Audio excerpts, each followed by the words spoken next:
Hello there, my name is John, and thanks for tuning into my channel. And before I get started, I just wanted to address you all because I know that I've been very much AWOL on this channel over the last few months, maybe the last several months, just kind of publishing content here and there, but not really being consistent. And that is largely due to the fact that we have been in the process of selling our house since January, or trying to get it sold, and it finally sold at the end of July. And just over this past month, we've been we're actually going to be moving out of state. We're going to be moving to another state in September, actually just in a couple weeks now. So next week is my last week working here, and then we're going to be moving in with my grandma in Arizona mid-September. So prayers are appreciated, but I just want to let you guys know, and I appreciate those of you who have been praying for our house to sell and things like that. This has been it's been probably one of the most stressful summers of my life, but also one of the most rewarding and just very fulfilling and everything like that in a lot of ways.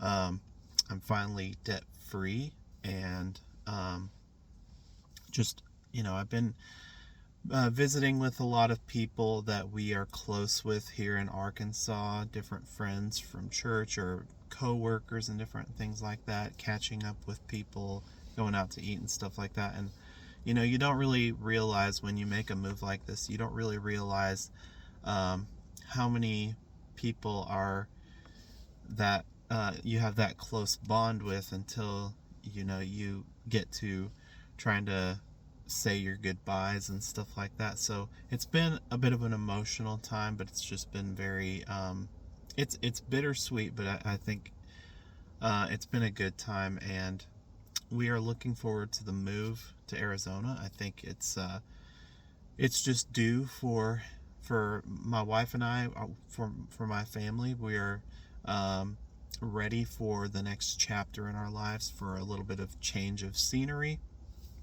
and I think it's just going to be good overall. But I wanted to make this video really quick just to talk about some of the recent things that have been going on in our country, and kind of what that says about the spiritual state of people in about modern Christianity, or just the state of Christianity, or the overall state of like the conservatives in the US. So we're going to talk about that a little bit. So there's just three things. Obviously there's a lot more we could discuss. There's so many things going on. I feel like just this past year maybe even the past 5 years, ever since COVID, it just seems like there's always something wild going on, whether in our country or around the globe. So we're not going to be talking about all the different hot button issues here. I only have time to talk about three of them, really, but these are just ones that have been really making waves in the media over the last week or so. So one of these, and I just want to say my deepest prayers and condolences go out to the families that have been impacted by this, and for those who are still recovering. Maybe some, I know that there's been, well, it's the thing I'm talking about is the shooting at the Catholic Christian school, I believe it was, in Minnesota, just over the past few days. That happened 2 or 3 days ago. I don't remember the exact date. I'm sorry, but yeah, we know that there was some fatalities, and then there were several more victims that were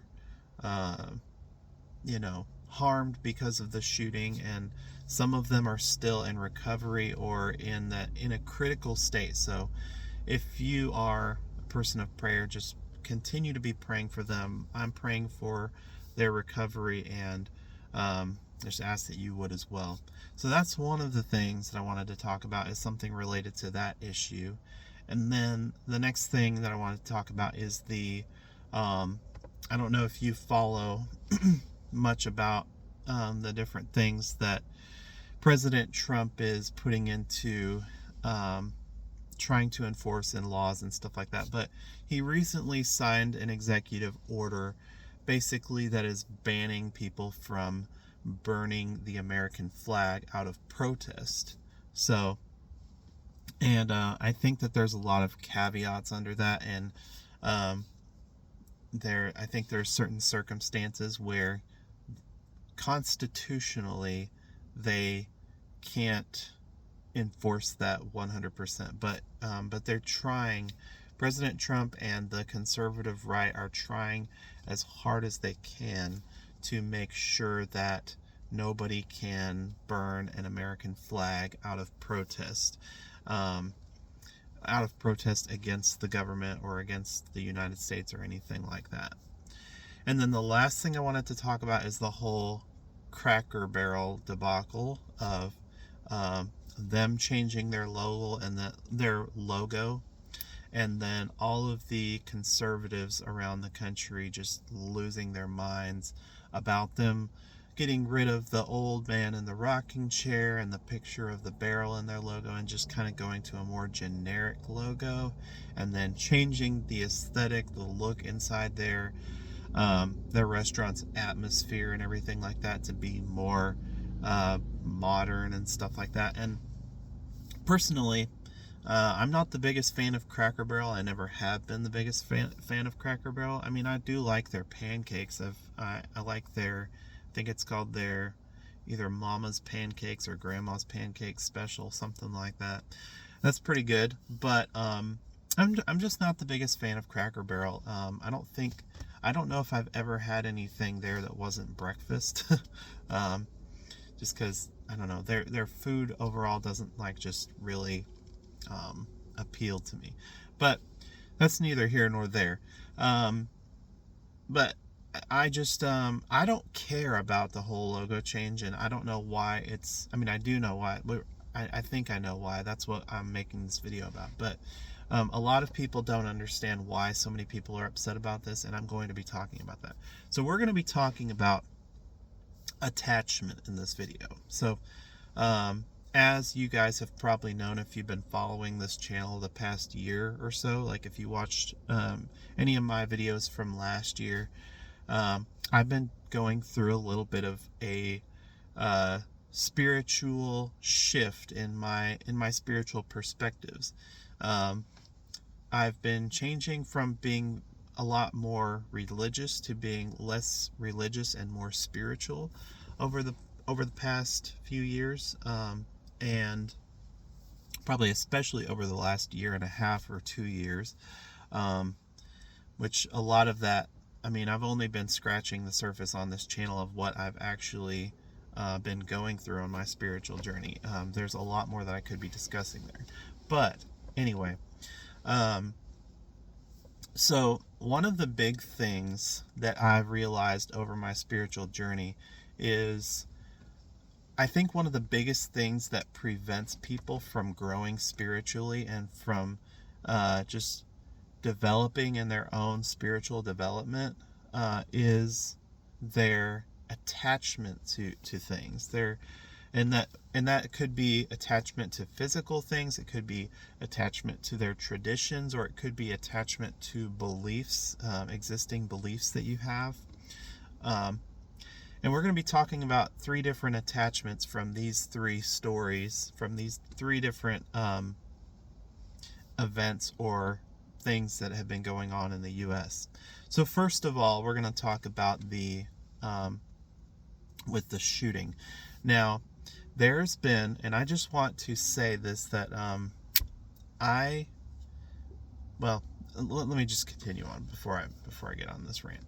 So with the school shooting, which we know in the U.S., and people, I know as soon as I say this, people are going to be saying that the U.S. is not like the most violent country in the world, but if you just look at the statistics of like where like mass shootings happen, and I'm going to be talking about first world countries here, just to so we can eliminate the talks about like, you know, like dangerous countries where there's all the drug cartels, and or like out in the, you know, parts of Africa that are war torn, or the Middle East and stuff like that. So I'm not talking about that kind of stuff right now. We're talking about first world countries.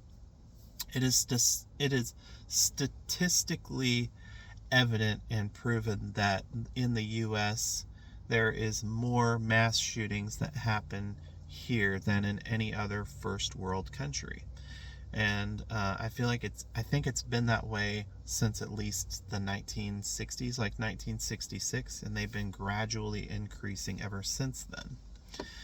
And and you know, conservatives, they tend to, anytime there is a school shooting, they tend to blame it on, well, it's just the state of our world. It's just the state of the world. It's gonna get worse before it gets better, because we believe in this whole end times philosophy of that the rapture is gonna happen.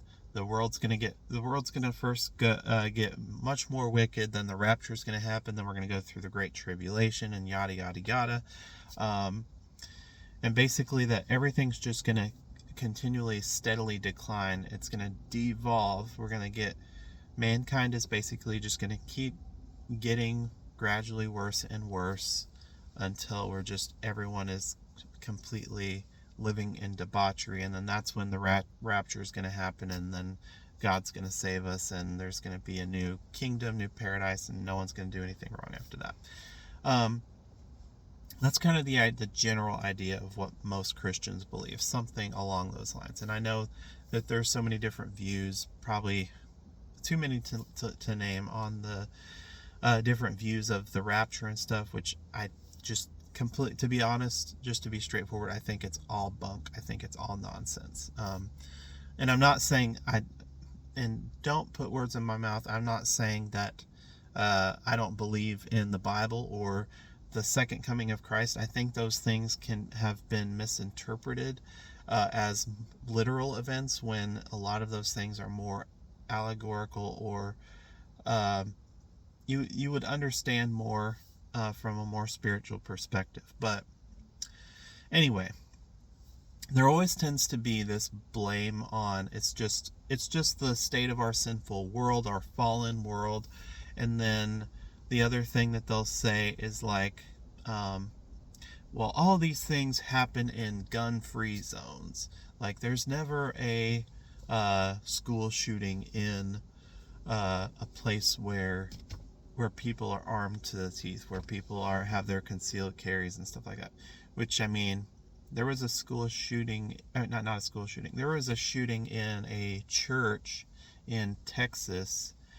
And if you know anything about Texans, and especially Christians in Texas, you know that probably a large amount of them, I would say probably at least someone in that church had their concealed carry permit, or was carrying a firearm at some capacity or another. It's statistically very probable that probably almost every church, every conservative church, except for maybe with the exclusion of like Mennonites or Amish, things like that are more pacifist. But if you're like a Baptist, or, you know, most general conservative church, Christian churches in the U.S., they probably have someone with a concealed carry permit, or who, like, you know, carries a gun. But that happened in one of those type of churches just a few years ago. I mean, it was more than a few years ago. It was like, I don't remember the exact year. It was like 2019, something like that. Anyway. So we can put that aside and say it's not something that always happens in gun-free zones. The other thing that sometimes apparently it's been a thing. I'm not really finding out about it until this last one, is that people are blaming this on the LGBTQ community. And because this last school shooter in that Catholic school was a trans, I can't remember if it was a trans man or trans woman. I apologize. I didn't properly do my research before this video. But many Christians now, many conservative Christians, I've seen it on social media, they're sharing this graph that's basically just, I don't know if it's AI generated or if someone just threw it together, but this graph thing that or like a list of shootings in different cities over the last 10, 15, 20 years or so, and it shows like this shooting, this location, and and it says committed by a trans person,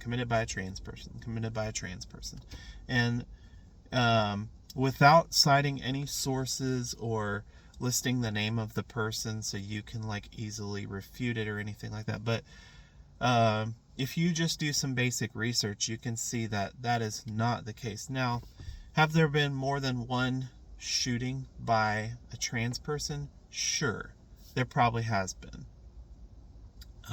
Now, compared to the amount of shootings done by straight men, by straight heterosexual men, or by straight white men, that number, there is a drastic difference in there. All of this to say, I didn't really necessarily mean this to go into a rant about that kind of stuff, but people seem to, I think what the real epidemic here in the US with these shootings is, we have a lack of any kind of legislation around gun control. And that is because in conservative U.S. Christian homes, we have an attachment to our guns, to our firearms. I mean, it's part of our founding as Americans. It's in our Second Amendment, and we're very proud to be able to own guns. And whereas most countries in the world, you have to go through a bunch of hoops and ladders and different things like that to be able to own a gun. But then if you look at the other first world countries around the world, mass shootings are very, very rare. It's not a common occurrence. It's very common in the US because of such easy access to guns. And I know people are going to say, oh, you still have to go through a background check, you still have to do this, that, and the other. But you have all these different, gun shows, and it's not that hard to be able to buy a gun. And you don't have to have any kind of like gun license to have a gun. You just have to be 18.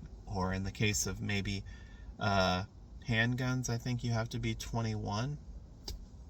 But is that really, just by reaching an age, does that make you physically, mentally, emotionally prepared to wield a firearm, a weapon of that capacity, of that propensity for being able to take somebody's life? That's like just saying that as soon as someone turns 16, or as soon as someone turns 18, or whatever age you decide, then they're able to go ahead and drive a car without any prior training or without any kind of testing to make sure that they are physically and mentally prepared for being able to drive a car. Cars are very dangerous. Driving in big cities is very dangerous. And you don't just hand a teenager the keys to a car and be like, here you go, good luck, go ahead and drive through the middle of this big city because you're 16 and now you're capable. No, that's not how it works. If you don't have experience and you don't have a proper understanding of how that stuff works, you could potentially kill a lot of people, a lot of innocent lives, because you're not prepared for it. And I think that there needs to be a massive reform in gun control. I'm not saying that we should take away everybody's guns, but at the same time, if we're not treating guns with the same care that we're treating people being able to drive on the roads, if we're just letting anyone have access to guns just because you haven't committed a crime before, that's like saying, well, this 16-year-old, they've never gotten in a car wreck before, they've never killed anyone before through drunk driving, so they should be good to go. Yeah, they passed the background check. No, that's not how it works. They still have to take a driver's test. They still have to take a written driver's test and a physical driver's test. They have to do all that stuff to prove that they are a safe driver. And the same thing should be in the place for you to be able to own a gun, a weapon of it's very dangerous if you put it into the wrong hands. And we don't have that here in the U.S. We just say, as long as you pass a federal background check and you haven't committed any crimes before or anything like that, then you're good to go. That's not a very thorough method of making sure these people are prepared to own a gun. So we have an attachment to guns. All that to say, we have an attachment to guns. The next thing we have here is, I recently posted, so we're shifting to talk about the whole flag burning issue, where Trump signed this executive order to basically try to ban people from burning the American flag, or where they'll be sentenced to up to a year in prison for burning the American flag out of protest. And I posted something about this on social media recently, and I got so many angry Christian responses to it, because they are so attached to the God of Christian America, the God of the American flag, and they have this idol in the American flag that and they don't even realize that it's an idol. And you could call it idolatry. You can tell them how, you can make it plainly obvious how much idolatry they have, and they would deny that, and they would say, no, it's just we can't stand people disrespecting our country and disrespecting those who have spilled their blood for our country and for your freedoms. And then they start getting all teary-eyed and emotional and crying like a bunch of liberal snowflakes. And I don't like saying stuff like that, saying like liberal snowflakes, but I'm putting it in those terms so you as conservatives will understand how much of a snowflake you are being if you are getting all this emotional about people burning flags out of protest. Now, I've also heard people say, oh, well, people are getting put in prison for burning pride flags as a hate crime. Like, why aren't you getting upset about that? I'm like, well, first of all, I'm not seeing that in the news. And when I looked it up, I looked up different times when people have done those things. I've looked that up online, done some research, and basically almost all of those circumstances where people are, at least all of the ones that I've seen, where people are getting arrested or fined or anything like that for burning a pride flag, it is because it was committing arson. They were either burning someone else's flag or burning it on in public property where it was damaging other it was causing damage to things around the area. It was causing property damage and stuff like that. Or they were stealing a pride flag off of a progressive church and burning it, causing a scene. That is a crime. If you are stealing someone's property and burning it, that is arson. That is thievery. And yes, that should be punished by law. If someone decides that they want to buy their own pride flag and go burn it, sure, go nuts. Do what you do. You. And for the record, I am not condoning flag burning or anything like that. I'm not saying that you should go and do that.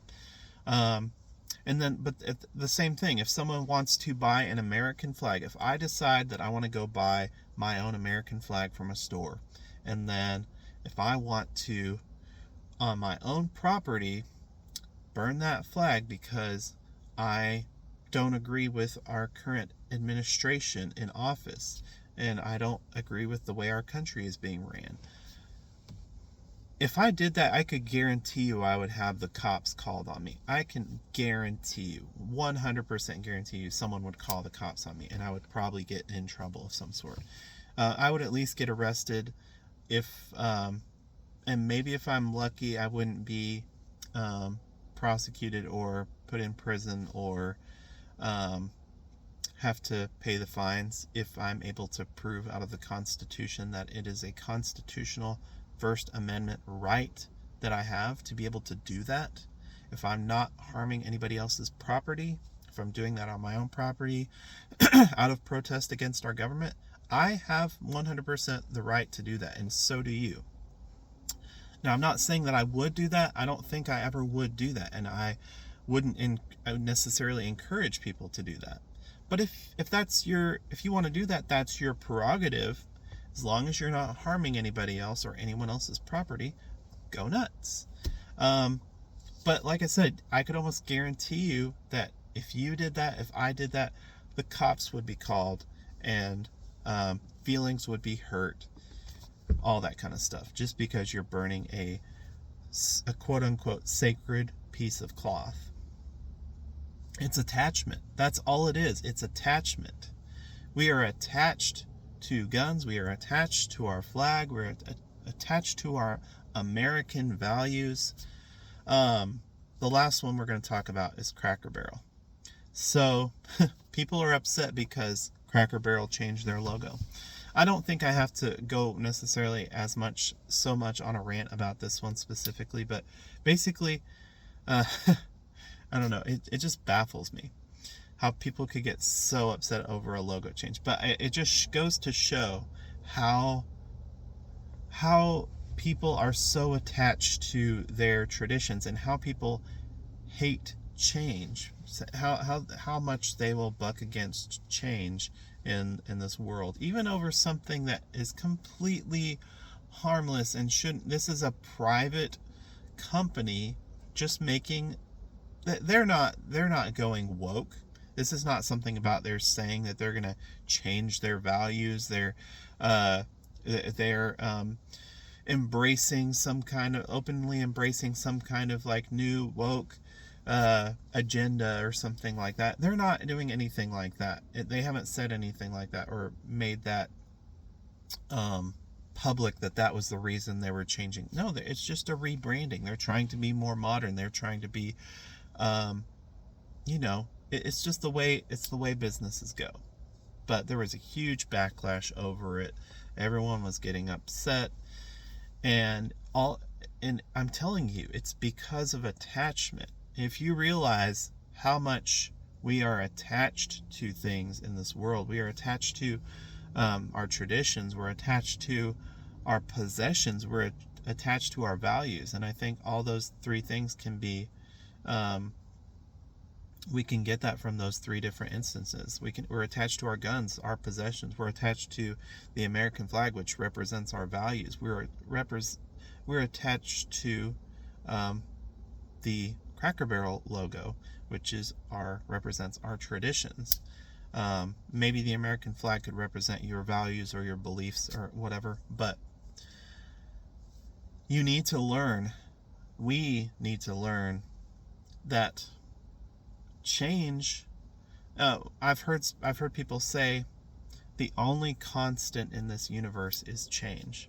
The world is constantly changing, and you can either you can get in and row, or you can get out of the way. You can row the boat, you can help, You can progress with society, and I'm not saying you have to embrace every woke agenda. I'm not saying you should do that. But you shouldn't be stuck in your own old man-made traditions, your limiting beliefs. We have so many beliefs as Christians, as fundamentalists, that are harmful, that maybe they were helpful 100 years ago. Maybe they were helpful 500 years ago or 50 years ago. But in today's society, so many of these beliefs are causing more harm than good. They're causing trauma. They're causing emotional, spiritual, mental trauma, physical trauma, sexual trauma in a lot of instances. Things that have happened in these different fundamentalist churches. There's all kinds of scandals and instances of sexual abuse of minors and things like that coming from pastors and from clergy in different churches and things like that. And that's because all of it goes back to our beliefs, our traditions, and our attachments. And so if you're not willing to change for the betterment of society, for the betterment of humanity, and question your own limiting beliefs, maybe question your own interpretation of the Bible. If you can't question any of that and you're not open to growing, to growth, to a more healthy, a healthier mindset, you're not going to grow. You're not going to grow spiritually. You're going to be stuck in first half of life consciousness, first half of life wisdom. You're not going to develop as a mature, wise adult. And to be frankly honest, if to put it in more Christian terms, God's not going to be able to do anything with you. He's not going to be able to use you. If all you do is you go and you just have the same ritual, same routine, you go to church, you pray, you read your Bible, you listen to your hymns on the radio or on your CD player, you tell everyone, I'm praying for you, and you're going out and witnessing and being godly and holy and all that stuff. But if you're not going out and you're not trying to help the humanity change for the better, if you're not doing any real change other than just your witnessing and your all that kind of stuff, if that's the only thing that you have to offer to society, and I'm not saying that there's not a place for that or a reason for it, but I think a lot of that is causing more harm than good. So I just want to encourage you guys to just don't get stuck in your own traditions, in your own attachments. Be willing to embrace some change when it's healthy to do so. With that being said, I'll go ahead and let you guys go. Hope you all have a great rest of your day. Make sure to like, subscribe, comment. If you're not already a subscriber to this channel, hit that notification bell so you don't miss any future content. We'll see you next time. God bless.